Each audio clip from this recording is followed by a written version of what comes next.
What's up, everybody? Welcome to Mom's Dinner. My name is Susie Weinrich. Here, we're helping you feel successful at dinner time with super amazing recipes.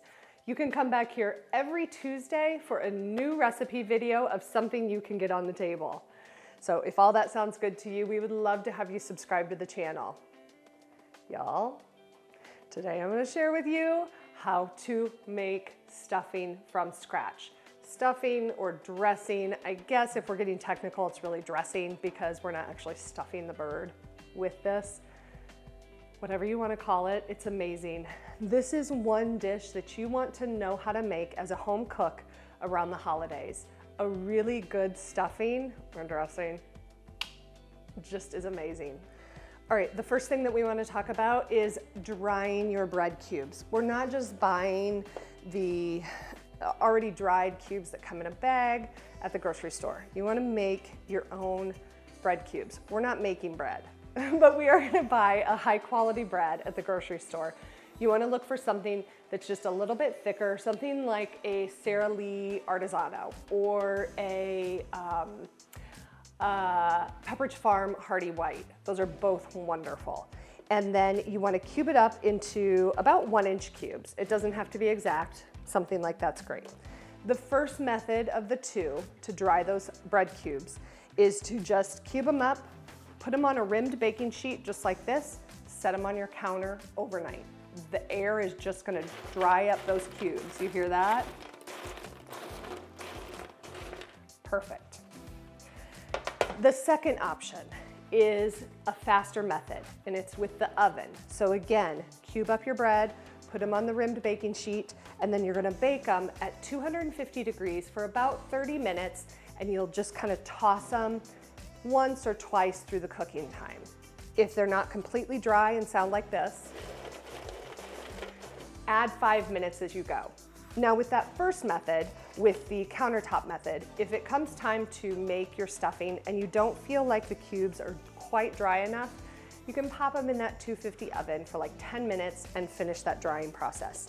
You just want to make sure, and they sound like that, so that when you start adding the liquid and the butter, that bread doesn't disintegrate, that it actually absorbs it and rehydrates and becomes so good.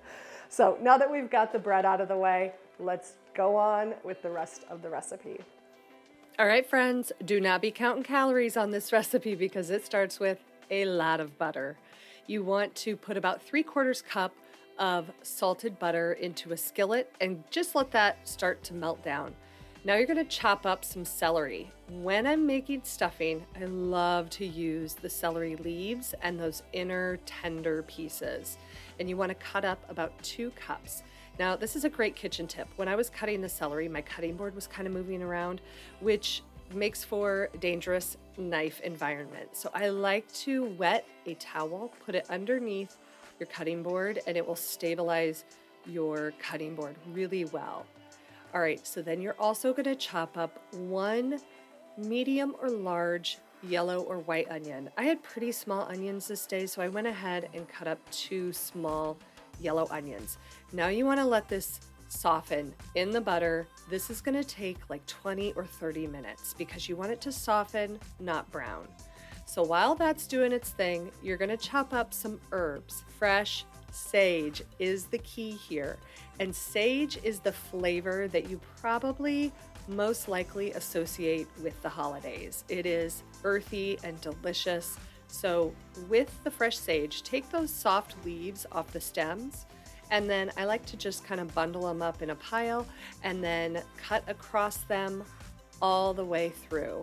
Now that's going to make some kind of weird ribbons, so I do like to go back across the other way with my knife and just chop them up so it's into smaller pieces. You can set that to the side, and then we're also going to chop up about 1/3 cup of fresh parsley. You can use a curly or an Italian parsley, both work, but it just lends kind of a nice fresh flavor to your stuffing. So get that chopped up really well, and then we're going to take 1 cup of chicken broth or chicken stock, and we're going to add 2 eggs, and we're going to get that whisked together really well. This is kind of the wet binder for your stuffing, so we're going to add that a little bit later.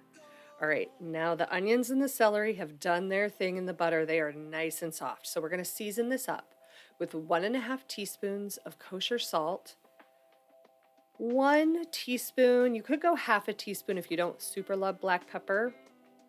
Then we're going to do 1 teaspoon of poultry seasoning. You also want to add in half a teaspoon of marjoram. Then we're going to add in those herbs. It's 3 tablespoons of fresh chopped sage and 1/3 cup of parsley. And then get that all stirred together. Now you're going to need a really big bowl to mix everything together. You've got those 12 cups of dried bread cubes. Pop those in the bowl, and then take all of those seasonings and celery and all the butter. Make sure you get all that butter out of the pan and get that stirred together so that those herbs and the celery and the onions, everything's distributed evenly and the bread starts to soak up the butter. Now take that chicken broth and egg mixture and pour that in, and you're going to stir, stir, stir until the bread cubes start to absorb all of that chicken broth and egg. Now, we want to preheat the oven to 350. You're going to grab a 9x9 casserole pan and butter it really well. Then pour all of that stuffing into the pan. You may have to kind of press the stuffing down a little bit, but that's okay. It'll make for really buttery stuffing on the inside. Now, the last thing we want to do is dot the top of your stuffing with 2 tablespoons of salted butter that you've cubed up. Then you're going to cover this up with foil, pop it in that 350 oven for 30 minutes.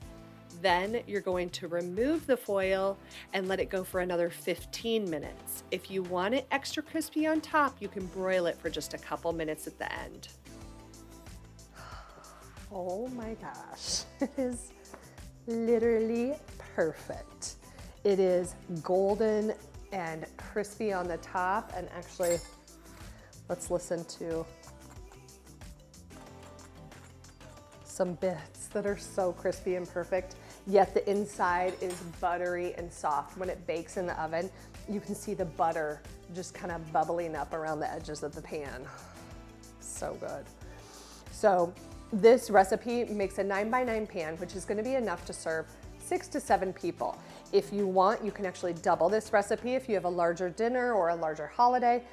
Cook that in about a 9x13 casserole dish. Same cooking time, all of that's going to be the same, just double the ingredients and the size of the pan.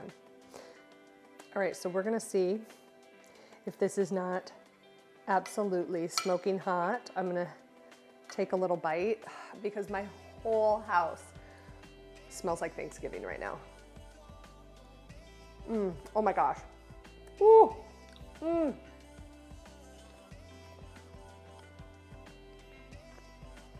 my God. That is perfectly salty, sage forward, but fresh, but also super buttery and savory.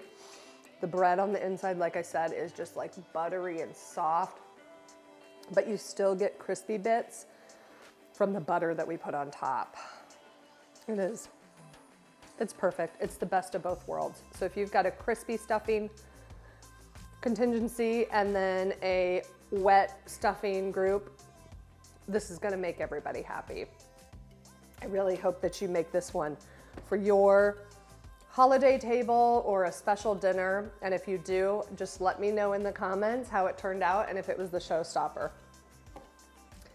And I hope that this homemade stuffing helps you feel like a success in your kitchen and at your table.